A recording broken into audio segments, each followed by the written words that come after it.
The year is 2025 and former President Donald Trump is back in the headlines, this time setting his sights on Columbia University. In a move that has sent shockwaves through academia, Trump has threatened to cut federal funding to the prestigious institution, alleging it harbors a culture of anti-Semitism. This bombshell accusation stems from what Trump describes as a pattern of hostility towards Jewish students and a general climate intolerant of pro-Israel viewpoints. The former president, known for his combative approach and often inflammatory rhetoric, has not yet provided specific details on the extent of the proposed funding cuts or the mechanisms he would employ to enact them.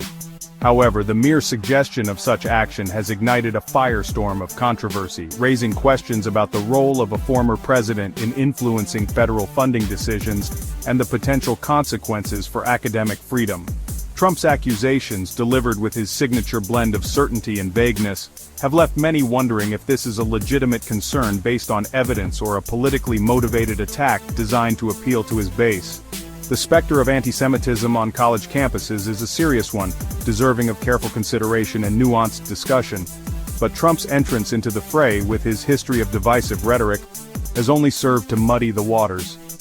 As the nation grapples with these questions, one thing is certain: Trump's latest move has once again thrust him into the center of a heated national debate, leaving both supporters and detractors on edge as they await his next move.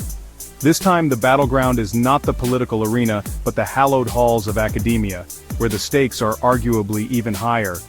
The outcome of this confrontation could have far-reaching consequences, not only for Columbia University but for the future of free speech, academic freedom, and the role of government in higher education. This is not the first time Donald Trump has trained his sights on America's college campuses. During his presidency, he exhibited a pattern of criticizing higher education institutions, often framing them as bastions of liberal ideology and enemies of free speech. In 2019, he signed Executive Order 13899, which sought to combat anti-Semitism on college campuses by linking federal funding for research to a university's demonstrated commitment to free speech.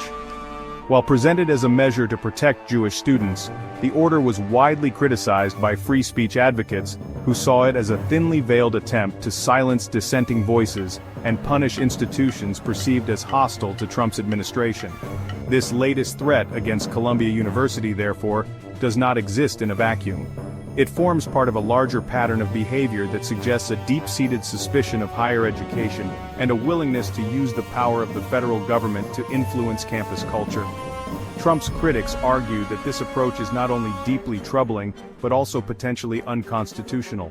They contend that using federal funding as leverage to dictate what can and cannot be said on college campuses sets a dangerous precedent and could have a chilling effect on academic freedom. The question of whether a former president, even one as influential as Donald Trump, has the standing to influence federal funding decisions in this manner, is likely to be the subject of intense legal scrutiny should he choose to follow through on his threat.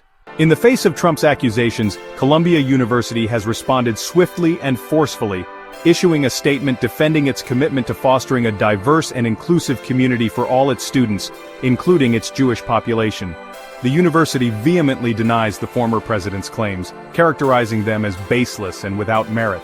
Columbia points to its long and distinguished history of welcoming students and faculty from all backgrounds, and its unwavering dedication to creating an environment where all feel safe and respected.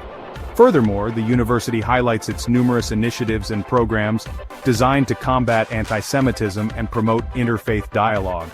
These include a dedicated Center for Jewish Life on campus, robust Holocaust education programs, and partnerships with local and national Jewish organizations. Columbia maintains that its commitment to free speech does not come at the expense of protecting its students from harassment and discrimination. The university asserts that it takes all allegations of anti-Semitism seriously and has established clear procedures for investigating and addressing such incidents. Columbia's response reflects the delicate balance that universities across the country are grappling with: how to uphold the principles of free speech and academic freedom, while also ensuring that all members of their community feel safe and respected. This is a complex issue with no easy answers, and Columbia, like many other institutions, is navigating these choppy waters in a highly polarized political climate. The university's leaders have made it clear that they will not be bullied by political pressure, and will continue to defend their commitment to inclusivity and academic excellence. Section 4. Diverse Voices, Shared Campus Perspectives from Within Columbia. Within the Columbia University community, reactions to Trump's accusations and the ensuing controversy have been mixed. Jewish students in particular find themselves at the heart of the debate, their experiences and perspectives shaping the narrative surrounding this complex issue. Some Jewish students have spoken out in support of Trump's claims, alleging they have experienced or witnessed antisemitism on campus, often in the form of anti-Israel sentiment or hostility towards their pro-Israel views. They describe feeling marginalized, silenced, and even fearful on a campus where they believe their identities and beliefs are not fully accepted. Other Jewish students, however, have pushed back against these narratives, asserting that they have not personally experienced antisemitism at Columbia and feel comfortable and supported by the university community. They argue that conflating criticism of Israel with hatred of Jewish people is inaccurate and harmful, and that true inclusivity means creating space for a diversity of viewpoints, even on controversial issues like the Israeli-Palestinian conflict. Faculty members at Columbia have also weighed in on the debate, offering their expertise and perspectives on the historical context of anti-Semitism in higher education, the complexities of free speech on campus, and the potential ramifications of Trump's threats. Their voices, representing a wide range of disciplines and viewpoints, provide valuable insights into this multifaceted issue and highlight the need for nuanced and informed discussions that move beyond simplistic narratives and political posturing. Section 5. The Legal Battlefield. Can Trump's threat hold water?